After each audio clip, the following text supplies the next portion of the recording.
Paulo, em primeiro lugar, quero agradecer a todo o torcedor que se fez presente aqui no nosso estádio, que incentivou nossa seleção o tempo todinho e graças a Deus deu tudo certo, né?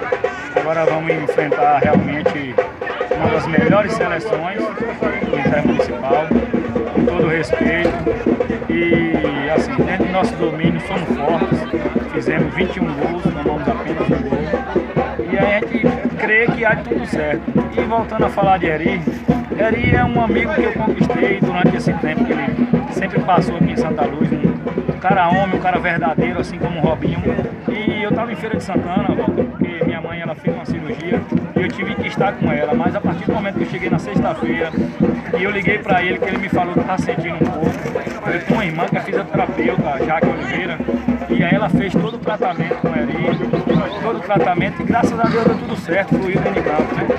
Eu acho que, em primeiro lugar, a gente tem que agradecer a Deus pela nossa vitória, né? Em segundo lugar, a gente tem que agradecer o próprio Eri, em terceiro lugar, o grupo. E esses 2 gols, alguém especial para você oferecer? Com certeza, meus 2 gols aí. Foi ali a homenagem ao Kel, né? O primeiro gol, e ao segundo gol foi a homenagem ao meu filho. Eri, obrigado, meu irmão. Obrigado mesmo, porque independente da gente ser campeão ou não, a gente vencemos um grande adversário. Mas eu tenho certeza que pelos gestores que nós temos, um dia nós vamos ser campeões.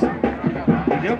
Parabéns, em primeiro lugar, Júnior do Max, que quem começou a fazer seleção forte, quem fez Santa Luz chegar onde chegou, vice-campeonato e tudo. Parabéns ao grande Zenonzinho, parabéns à Liga Desportiva Luzense, na pessoa de Marcinho e Chiquinho, e parabéns a você, Val Guedes, mais uma vez, por estar presente aqui no nosso município.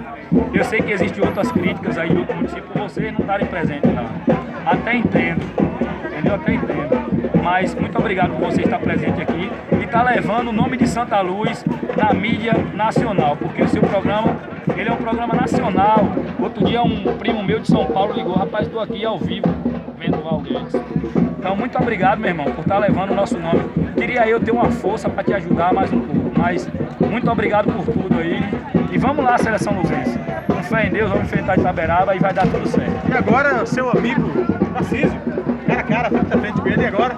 Uma grande personalidade, eu tive o prazer de semana passada poder bater um papo com o Tarcísio, poder ser presenteado com um requeijão que ele trouxe lá da região dele. Pô, Tarcísio, muito obrigado.